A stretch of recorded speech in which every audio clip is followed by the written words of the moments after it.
All right, how are you today? I want to talk a little bit about American Indians.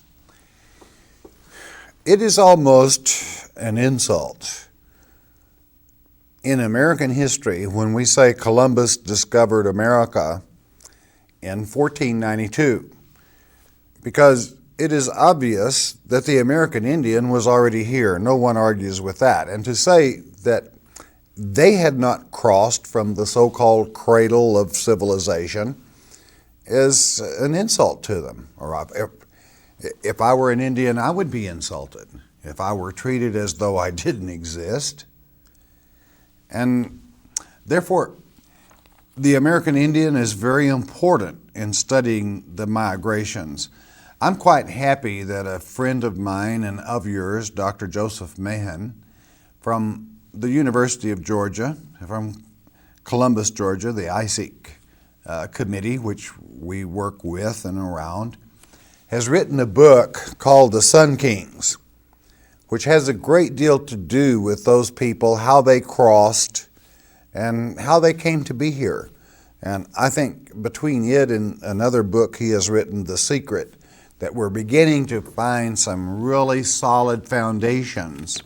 And it's something that every American Indian should be acquainted with, is those migrations of people and the likeness in, as far as celebrations, traditions, and so forth, compared to those of Europe and those of America before Columbus ever breathed a breath.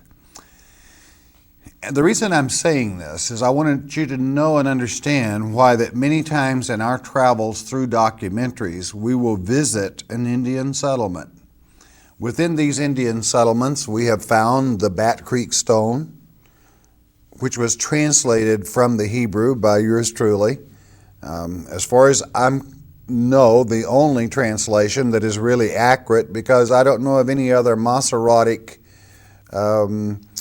teacher and student that has read the stone or attempted to translate it in perfect ancient Hebrew, stating, using the Masoretic footnote which locks in the truth, stating, "The Lion of the tribe of Judah, may the voice of God be the poker that draws these ministers of fire back to him." In perfect Hebrew, in an Indian settlement in Loudoun County, Tennessee, under a mound there where 9 persons were buried. We have in our travels found in the pyramids, at the base of the pyramid in Ohio, in Newark, Ohio, the mound sites there, the stone having the 10 Commandments written upon it, with part modern square figures and partly ancient Hebrew figures, as well as some Babylonian figures, documenting the fact that people, probably, if I were to say because of the biblical connotation that we have found among the Indian ruins, that these were Levitical priests, no doubt. I know the Bat Creek Stone was done by a priest who was quite well educated, because not everybody knows how to read or write a Masoretic note and have it hold or lock in.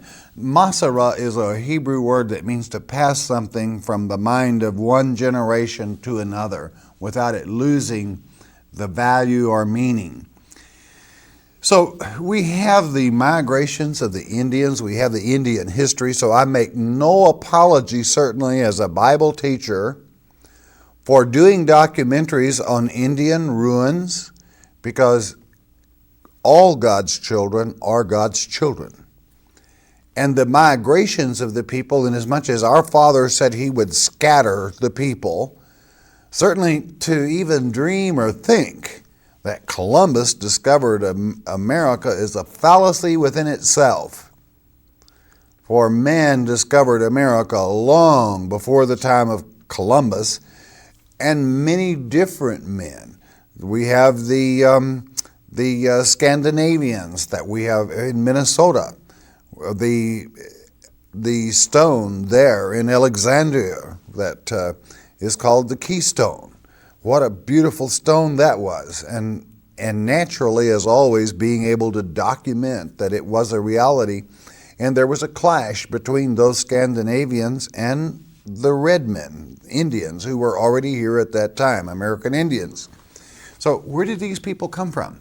We have found Iberian signs on a documentary that as soon as Dr. Fell is able, we're going to put together for you. Iberian and Hohokam written on the same stone, both declaring that water was near in two different alphabets, two different languages. That's a great find when you find something like that. That's very near El Paso, Texas. And as we study to search out the truth, may it loosen people up whereby they do not necessarily worry about credentials. You should be proud of your credentials.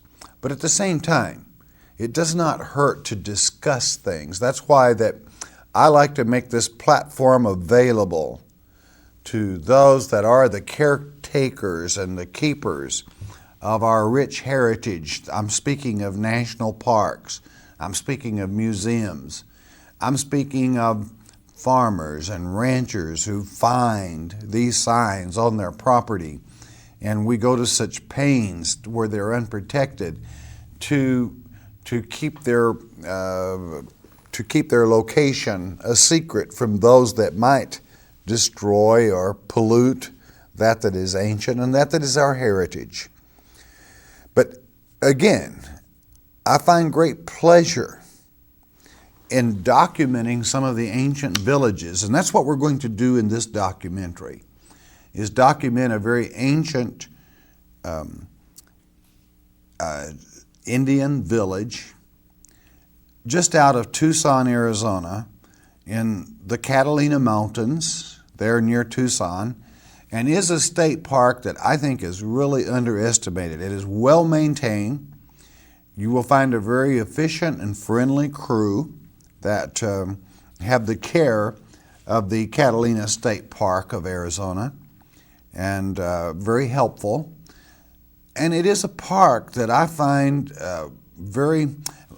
the ancient is maintained, but at the same time, you have very modern facilities there, such as RV parks and so forth, and I'll speak a little more of that. But I want to tell you about the Indians that are here in this place. They're the Hohokam. The Hohokam Indians. This Hohokam Indian village is an ancient village, and if you really want to dig into archaeology a little bit, then this is the place that you can go and see the very archaeology itself as it is coming forth and bringing truth. You will even see the method in which the Hohokam Indians lived here. You will see an ancient Spanish ruin there. Survival in the desert was possible because the Hohokam had a detailed understanding of their environment. And you know, a desert environment is very difficult to live from. Water was the most critical resource. Two large drainages you'll find in this park, Sutherland Wash and Canada del Oro washes, came together on a low floodplain just opposite the Romero ruins. That's the Spanish ruin I was telling you about. Surface flow was available most of the year, and digging shallow wells in the wash bottoms yielded water during the driest times. Good springs are available nearby at the base of the Santa Catalina Mountains. This is an interesting place. I have witnessed some of the largest mesquite trees or bushes, I call them, that I've ever seen anywhere in the United States because of the water level in this place. How fascinating that you can go from desert to skiing in the wintertime. What a fantastic place to visit. I'm going to show you more about these ruins as we go there now. I hope you enjoy it, as our expert guide takes us through. Okay. Ladies and gentlemen, it gives us great pleasure to introduce to you Ranger Jay Ream of the Catalina State Park. Jay, it's wonderful that you've invited us, and we thank you very much for that invitation. Well, I hope you enjoy your visit here. Catalina State Park is about a 5,500 acre natural area park located in the Coronado National Forest. It's located along Highway 77 here, about 12 miles outside of Tucson, downtown. The park offers hiking and camping and picnic areas throughout the mesquite bosque. There are venues where the water is flowing down the creeks through the deciduous trees in the canyons, and there are desert areas where you won't see water for miles. It's located right here at the base of the Santa Catalina Mountains, which gives us a variety of weather changes during the day and also a great deal of habitat for wildlife. We have counted 170 species of birds and a variety of other mammals and wildlife. And I hope you enjoy your stay here with us. We're going to do it. Thank you very much again, Jay, for having us.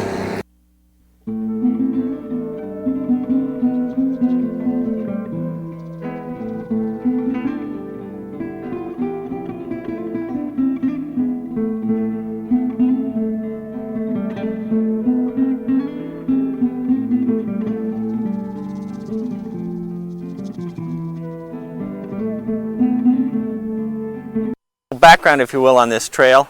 The Romero Ruin Trail began as a U.S. Forest Service project. They were looking for a place to spend some money that they had earmarked specifically for archaeological sites, and this was in 1989. Unfortunately, when you develop an archaeological site, after that point it needs to be monitored constantly. So they were looking for an area where they could spend the money, develop the site, stabilize it, interpret it, and yet still have it monitored. And Catalina State Park, being part of the Forest Service, or not part of the Forest Service, I should say, being located within the Coronado National Forest, was an ideal spot. So they did some initial excavations up here. They put in a trail and these steps going up the hill, and it kind of snowballed from then on. Last year, the Center for Desert Archaeology, a private nonprofit organization here in Tucson, applied for a grant through our Heritage Fund, which is the state lottery fund, the fund that was set aside by voters to spend $20 million in wildlife protection, habitat protection, and parks and cultural resources. And so those lottery dollars came in, and the state parks matched it with some money, the Forest Service matched it with some money, and the Center for Desert Archaeology.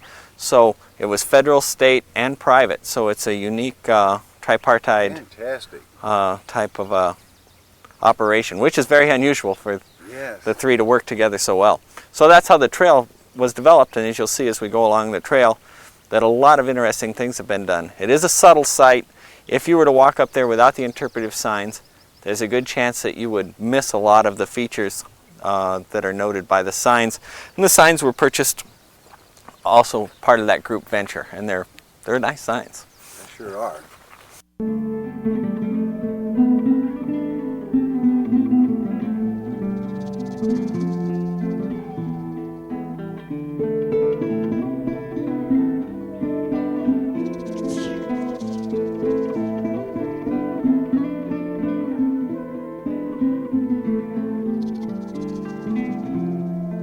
The Hohokams who lived here 1,500 years ago, this area has been inhabited for almost 800 years.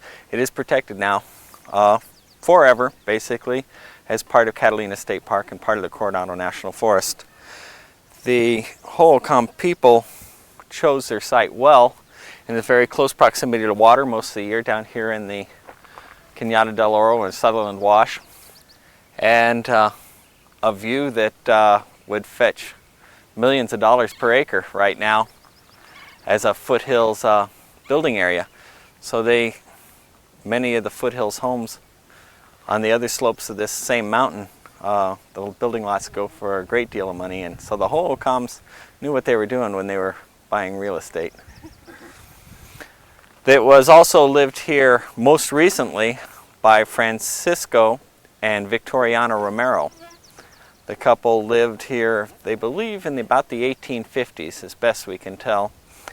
And they had agricultural fields down here in the flats, and they also had houses down here in the flats. But because of Apache raids, they would come and live up here in these stone houses that you'll see when we go down the trail.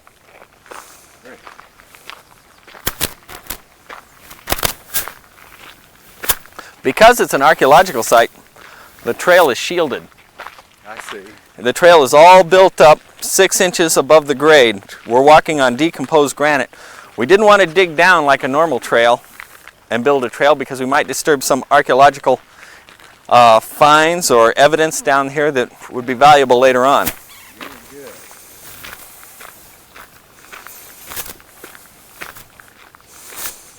Gila woodpecker and the northern flicker are the only two birds that'll make holes like this and build their nest in the saguaro. Now after the woodpecker and flicker move out, other animals will make their nest into the cactus, but they're the only two capable of landing on it sideways like that and continuing to peck a hole in it.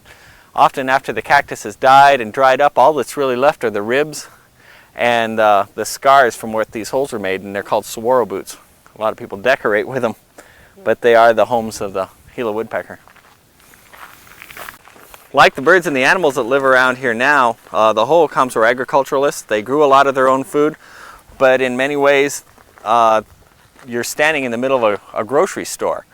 The Hohokam would gather the pods from the mesquite tree and make a flour. They would take the buds off of these cholla cactus, bake them and dry them out. They could eat them then or reconstitute them later with water and make a paste and eat that. So they would just find their foods lying around the desert, much like I would expect that very much like it looks today, it looked back then also. Things haven't really changed that much in 1,000 years here in the desert.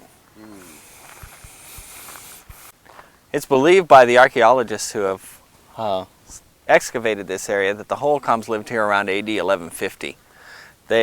Before AD 1150, they didn't often habitat hilltops like this one. It was around AD 1150 that they started locating their villages on hilltops for more protection. The steep cliffs offered them protection from any unwanted visitors. This is the remnants right here of a prehistoric wall. They built a wall completely encircling their village. It's about a 3-acre area inside the wall. From the amount of rock we found at the base of the wall during excavation, we have determined that it's probably around 5 foot high. Not a great deterrent, but we believe it may have set apart different social classes of the Hohokams. Many people lived inside the wall. They figure about 300 people lived in this village at its peak, and maybe about 100 toward the end of its habitation. This wall here was excavated to a point just about, I think it was about 2.5 meters.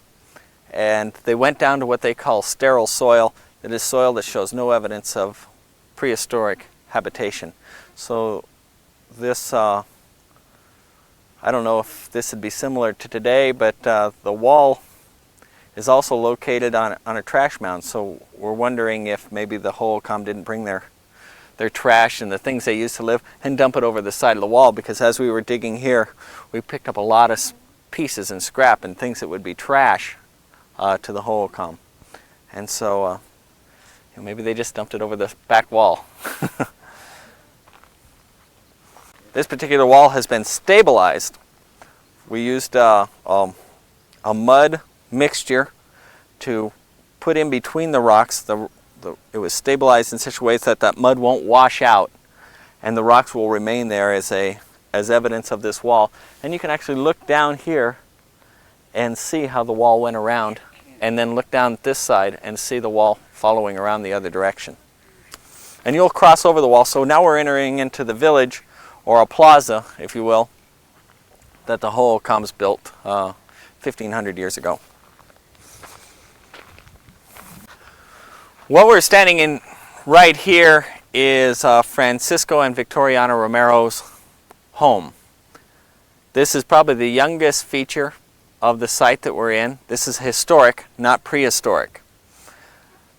Francisco Romero built these walls as a protective measure against Apache raids. He did normally live down in the flats, but if he felt that there were Apaches in the area, he would come up here and live within the stone walls here. The stone that you see in this wall was probably gathered from the stone wall that surrounded the plaza that the Hohokam built. So these are probably stones that were gathered by the Hohokam. Francisco Romero took advantage of that, built this stone house. Not just this house, but these houses and walls that you see around here are all of Francisco Romero's dwellings. I think there were about 7 different dwellings on the hilltop. But this was the best one to preserve. We brought the trail this way. We have stabilized this one much in the same way we stabilized the compound wall. This one had a lot of its features left. We removed a great deal of dirt from in front of it. These walls had fallen outward and created mounds of rocks and dirt all the way around. So all that you really saw here was a mound. Archaeologists have cleared away the dirt, opened up the front door of the house, and in doing so, we discovered a fireplace that Francisco had built in the corner of this room. And it's my guess that that might have been at Victoriana's urging because it gets very cold here in the desert in the winter as the cold air drifts down from these high mountains. So this fireplace is a unique feature, and it had an arch that keyed up over like this. Of course, those are very hard to preserve, and so we left it as it is. The flagstones are still in place from when Victoriana and Francisco placed them there in their fireplace. We have found evidence of pot hunting around here. Now, pot hunting is artifact collecting by people who are not trained in the collection of artifacts. They're doing it for profit. The prehistoric artifacts are very valuable in some markets by collectors, and people would come up here and dig. Another reason they would come up here and dig is there was a rumor going around in the early 1900s that this was the remnants of an old Spanish mission, and the Spanish were known for leaving treasures throughout their travels in the Southwest. So people came up here looking for gold. One particular mine that they were looking for was the Iron Door Mine. Legend has it that the Jesuit priest put a large iron door over this mine, sealing it off, and then buried it over with dirt, and it was a very large cache of gold. The wash down here is called Cañada del Oro, which means canyon or arroyo of gold. And so there's always been legends of treasures in these mountains. In fact, throughout the Southwest there's legends of treasure. So these were heavily potted, and that's why the walls, not just in 1910 we have a picture of this site with the walls in the area of 8 feet high. So these have been pushed down just those last 80-90 years. And what you see here and throughout these sites are pottery shards. They're all over, many different kinds of pottery. The visitor, we would appreciate it if they did pick up pottery like this. They look at it, examine it, and put it back where they found it. The placement of pottery, as well as its look and the texture of it and the paintings on the outside of it, tell a story to the archaeologists and to all of us about what life was like here and its actual placement in the soil, this strategic placement in the soil, layer upon layer, tells us how old it was and about what's going on. It does tell a story, its actual placement. So we do ask if you pick some up to place it back where you found it. Francisco Romero used pottery shards and pieces of Hohokam artifacts as part of his building. As evidence here, when the wall was excavated, this is a piece of a matate, which was used in conjunction with another rock called a mano that the Hohokams used to grind grain. And that's how this rock was worn this way. This was part of the rock structure that you see here at one time. We found it in the pile of fall that came down here.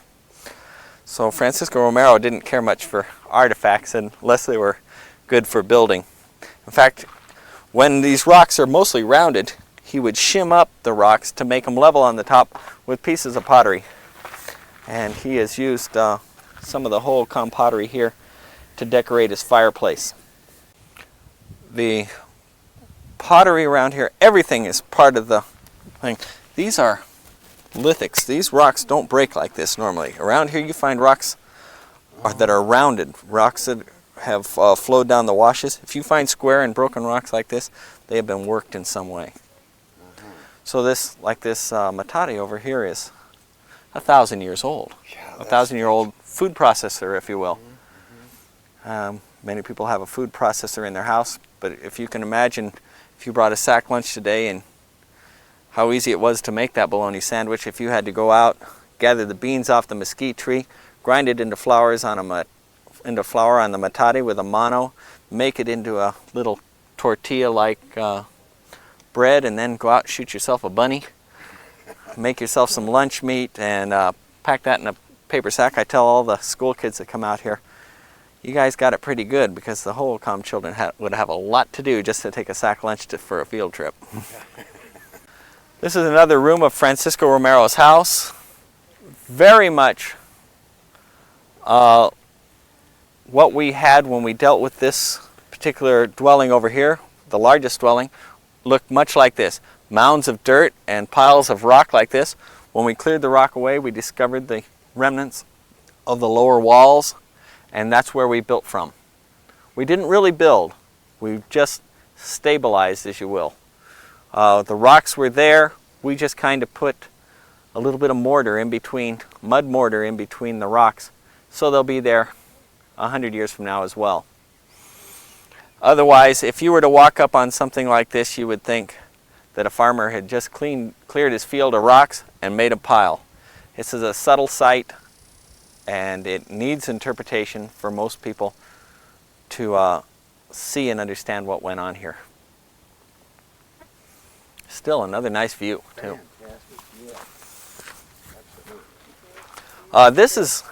This rock ridge that we're looking at here, this northwest face of the Catalina Mountains, is the Push Ridge Wilderness. It is a designated wilderness area. It is prime habitat for desert bighorn sheep. The desert bighorn herds are estimated up there to be a number around 70. And it is believed, of course, that they have been there for a long time. They're trying to encourage the growth of the desert bighorn up there by creating this wilderness. And you're going to find, this is the back dirt. This is the dirt we took away from the walls. And you'll find all kinds of stonework in here. It's just incredible. We couldn't take it all out. There's just no way to have taken all the pottery and all the shards out of the dirt. When Mom and Dad and the kids come up here, they can look at all of this. Oh, I know, and you can do this all day. This does have a finish on it, almost a glaze. It sure does. Any of this taken from here and cataloged by? Oh yes, a great deal of it. But it would be an impossible task to find it all and catalog it all. So representative samples were taken from throughout the area, and at every location where a hole was dug, there was it was all screened, indexed, cataloged, and taken as samples, and will be exhibited at some point in a visitor center that we intend to build. Because it's often asked, were there any human remains found during the excavation? Yes, there were human remains found during some of the excavation. And normally, if this were to be a roadway or a building project, and the remains would be removed and repatriated on one of their local reservations, the Indian reservations. But because this site will remain as it is forever, the human remains were covered back up and left in place. Hopefully, that's where they'll remain forever. because there is no planned development up here. This is probably the most subtle feature on the whole trail. This is the remains of a Hohokam pithouse. All that's really left is this double row of rock all the way around the perimeter, following right around over here and on the other side of this barrel cactus. This was excavated. There will be a sign here with a picture of a Hohokam pithouse. They built the foundation with rock, laid it up with some mud, and then they covered it over with organic material, branches from the mesquite, the ocotillo, or the ribs of the saguaro cactus, and they would live inside. They're very cool. Mud makes a very good insulator from the desert sun, and the desert can be dangerous because it's so hot during the day and so cold at night. It's those temperatures extremes that that affect most of the travelers in the desert, and I'm sure that affected the Hohokam people the same way. They would probably spend most of their day outside and then come into these huts at night, and they would build their fires at the openings of the hut. They didn't have chimneys, and the smoke would go out the door and warm the rest of the hut or the pit house.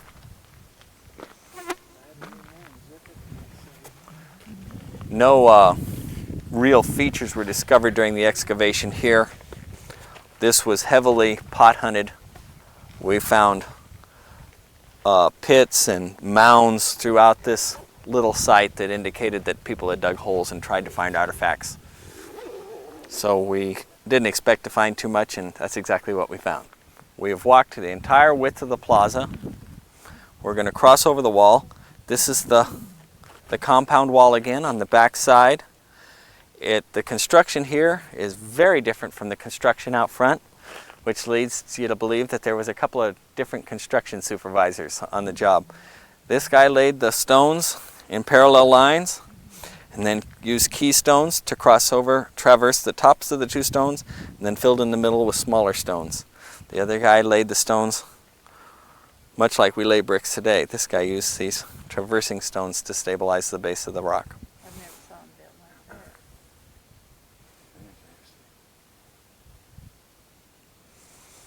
The dirt was left around. We could have uncovered these walls a little bit more, but we expect, and we don't actually encourage it, but we know kids, and they're going to walk across the tops of these rocks, and we felt that if we left them low, they would be protected much longer.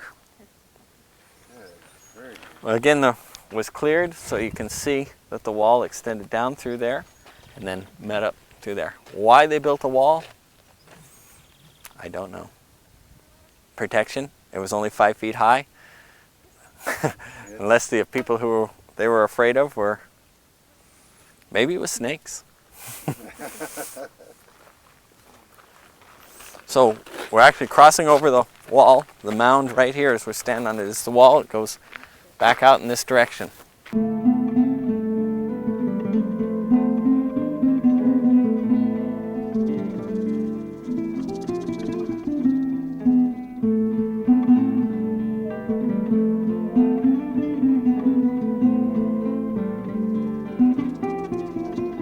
Bladder pot is what it's really called.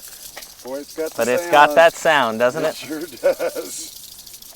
So I'll be walking through the desert and I'll hear that noise and I'll jump 10 feet. Yeah, it sure got that sound.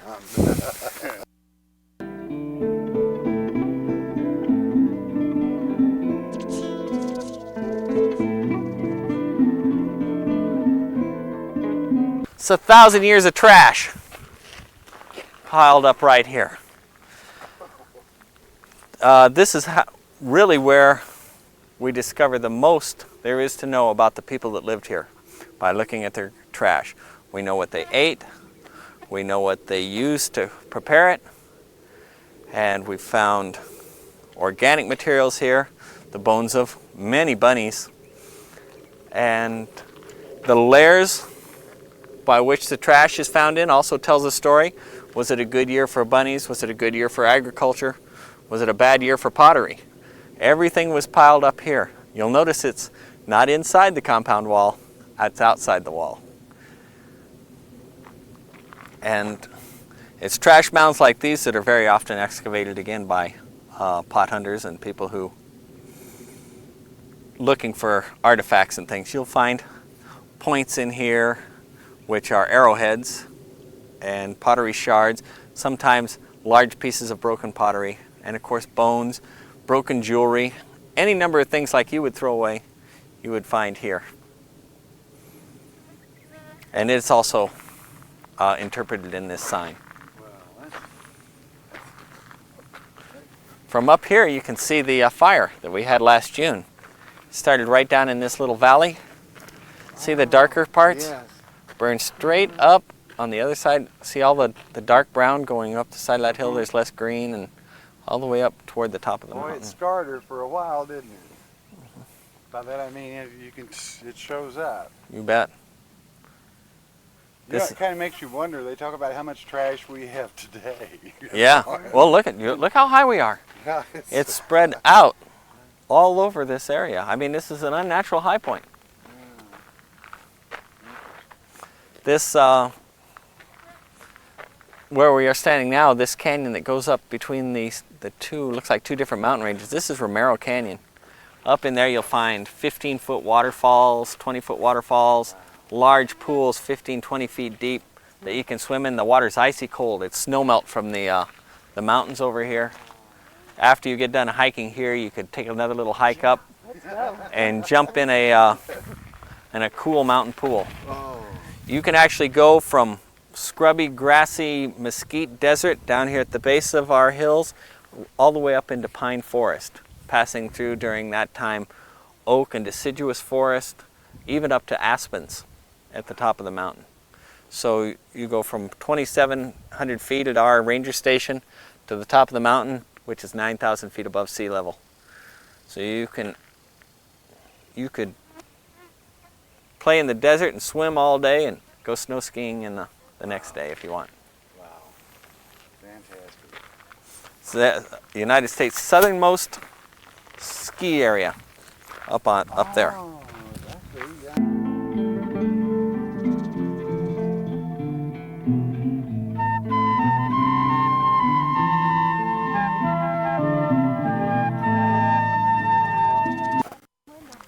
This area right here is sort of unnaturally lacking vegetation.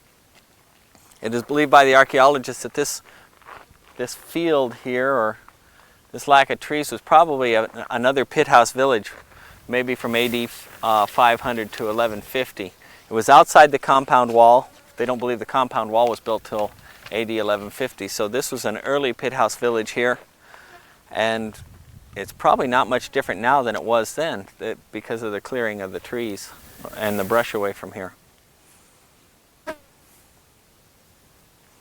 It's our hope someday to rebuild a pit house, if not on this site, at least down in our visitor center. So when we speak of a pit house, people will be able to come down and see what it is. Many times the pit house would also encompass a ramada just outside, a place to stay during the day in the shade and to cook, and then go into the pit house in the evenings.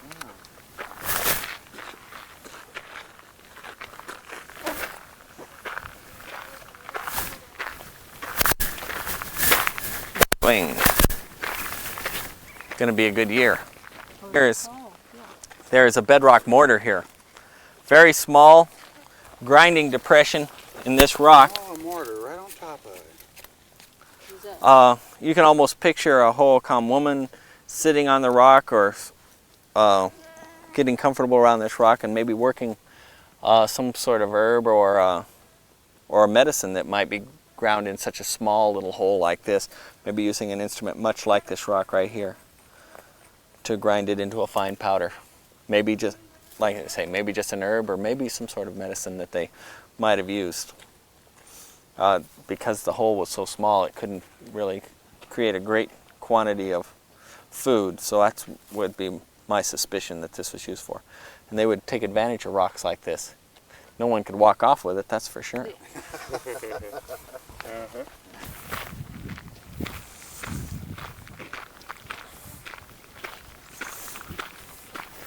Here's some that are still blooming. Beautiful. Yeah, some of the blooms. You can watch. If you stick like a pin in here, well, these might be a little bit used up. they'll actually move and kind of close in. So if a bee or a fly or something went in there, the parts of the flower would curl up around it, kind of hold it in there until it got its pollen all over the top of it, and then it would eventually work its way out of there. And sometimes, yeah, you can see them move. You just kind of poke in there and they'll actually close in around them. Yep. Yeah, this is the last couple of days for these flowers. I bet they're just beautiful when they're in full bloom. Now, and many of the flowers in the desert and many of the plants in the desert bloom at night. A lot of their pollination comes from bats. This is the last feature on the trail. And again, you can just, the sherds and the worked stone is just everywhere. The little pieces of stone and pottery is all over the area. This even looks like it might have started out to be a arrowhead at some time, and maybe the guy had a little slip of the cutting rock and discarded that piece. They would harvest a plant called the agave, which is a succulent type cactus out here, and they would need stone knives to cut the arms off the agave to get at the heart of it, and they would bake that heart and prepare it somehow and eat that part of the plant.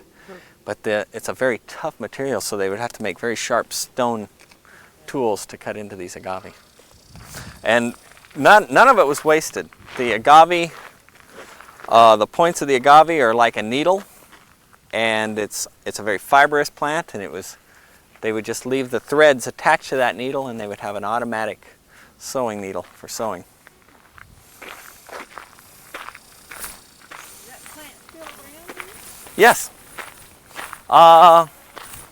We're at a low elevation. They had agricultural fields up on these other hills, and they would move the rock and they would make terraces on those hills and grow the agave up there. The agave likes a little higher elevation than this. This elevation right here would just suck the water out of them, and the retention of water. Let's get into something. Oh, let's see. Yeah, not a bad one though. Not a bad one. The retention of water is what makes this desert a desert. I mean, the lack of water is what makes the people of the desert and living in the desert so difficult or such a challenge. I've always got cactus in me. Oh, okay. You want. The Hohokam people's life was very difficult and very hard on them. Each year that they lived took its toll on them. In fact, there was a point where if they lived past that point, their life got a little bit better. They were expected to live longer, but they didn't. Their mortality rate was very young. They didn't live to very old age, but it wasn't all work. This is a ball court, or believed to be a ball court. A lot of the large villages had a ball court like this. They played a game with a rubber ball, or a rubber-like ball, and we're not exactly sure how the game was played, whether it was put through a hoop like basketball. And there has been speculation that the winners of the game were sacrificed, but they believe that is also untrue. It is not a true thing. They believe they played the game much like we play games now, for sport, for competition, for physical exercise, and just for the sheer doing something that doesn't mean work. And this ball court right here is about 80 feet long, and you can see it's an unnatural depression here. They have moved the dirt and the rocks all out of this area, and they would probably run teams back and forth across that ball court. This is the smaller of two ball courts on this site. There's a much larger ball court in the adjacent hills, but at this time the trail doesn't go that far yet. Maybe on future trails it will. So the sign depicts that game, and it is a game that has been discovered at many sites here in Arizona, and also a similar game has been discovered in some of the ruins in Mexico, Aztec and Mayan type ruins. They played a similar game. Okay. The trail and steps we came up and are now going down were built by the Arizona Conservation Corps. It's also believed that this was the easiest route up and down this hill. So it's thought that this very route was used by the Hohokam people and Francisco Romero and his wife to ascend the hill to their homes also. The Arizona Conservation Corps was established not too long ago, about 3 years ago, to provide jobs for youths who need help building a resume and some job experience before they have to go out and into the real world, if you will, and find a job. It's hard to do it if you don't have any experience or a resume, and so the Conservation Corps comes out, much like the old CCC, and builds trail like this in the parks. Hey, thank you very much for having us here as your guest, and what an exciting trail, and we want to thank you for that. I'm sure many of our viewers are going to want to make the same trail, and incidentally, we enjoyed this deep well water here after the trail. And Thank you. The shade doesn't hurt at all either. Right. And next time you'll remember to bring that canteen, won't you? You bet we will. All right, I hope you have enjoyed seeing and visiting this old village with us. Isn't it fascinating that you can learn a great deal about a people from their garbage dump? But truly, this is where you can put together much of the lifestyle. That's why we can be so sure of what they ate by the various animal bones that were left there. And so it will be recorded in this generation. You can go through a man's trash and tell a great deal about the man. And certainly even doing geology or related digs, even in a garbage heap, is very rewarding concerning ancient history. I want to talk just a little bit about this Catalina State Park. As you can probably tell, I was very impressed. If you enjoy desert, and the time I would advise visiting would probably be as the so-called snowbirds fly south. In the wintertime, it would be an excellent time to go. Now, I would say this, if you can go in the summertime and can take a little bit of heat, in which this 1 mile trail is no fun to make in the heat unless you are in excellent health. That is to say, to hike it, all right, in the heat. It's an easy trail.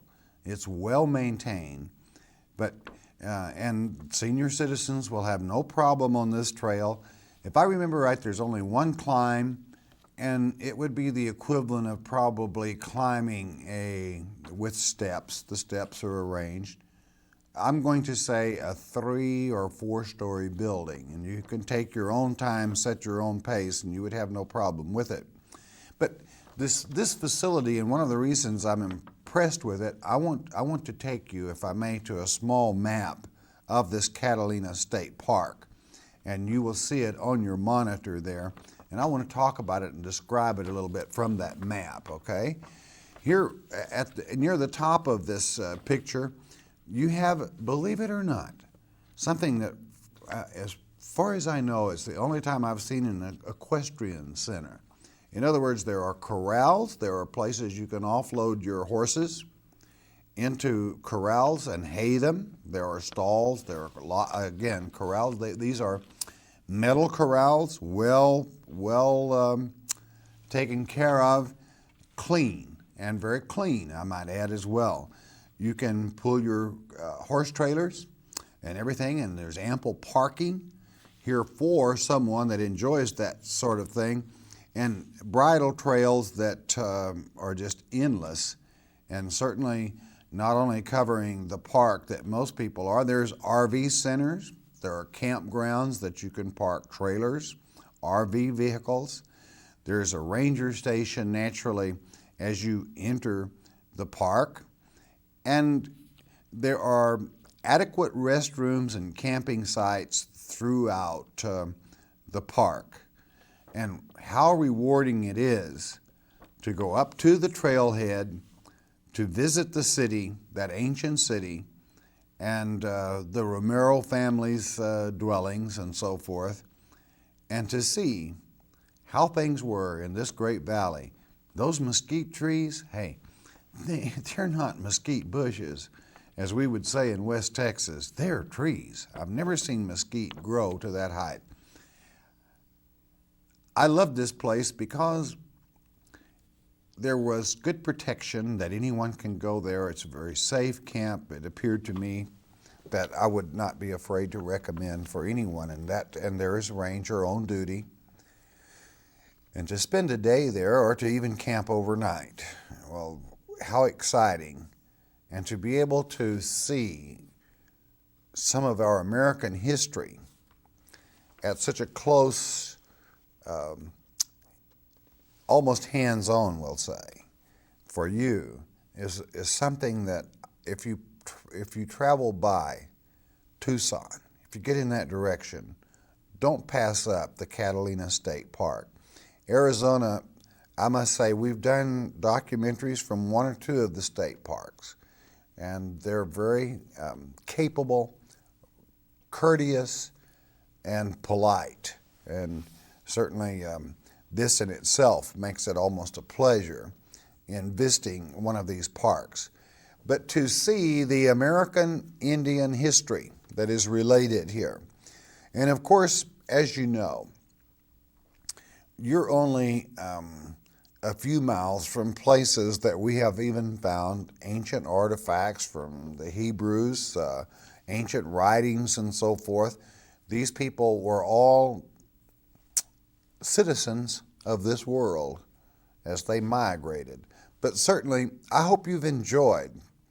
And if you happen to be a person that enjoys investigating and discovering things by horseback, hey, this place is made for you.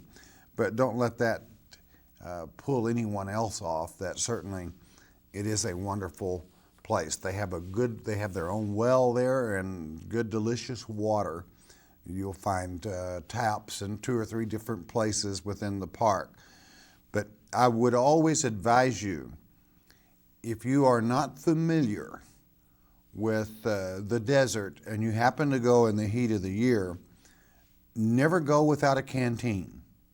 Always have water with you when you go into the desert. And if you're not trail smart, don't go past the marked areas of a state park, because you can get in much trouble in the hot summertime in the desert if you're not trail smart. You have no business there. It can be very dangerous. I don't say that to frighten anyone, but as a precaution, because you are safe within the confines of this park. But I'm talking about those that go on up into the Catalina Mountains. It's no place for a tenderfoot, may I put it that way. So, I hope you've enjoyed this. It's a bit of our history. It's a part of our Indian culture in this nation, which is very much a part of our culture. How did people migrate? Well, as we do more documentaries on this subject, you're going to find a documentary that we did also in Tucson at the University of Arizona concerning Indian life here. We're going to be even going back there yet again when they have another museum. They have a backlog of artifacts that is fascinating, that is fantastic. And certainly, as we enjoy our heritage, then may we always have in the back of our minds, how did all this happen? How were these people here? Where did they come from? What was their heritage?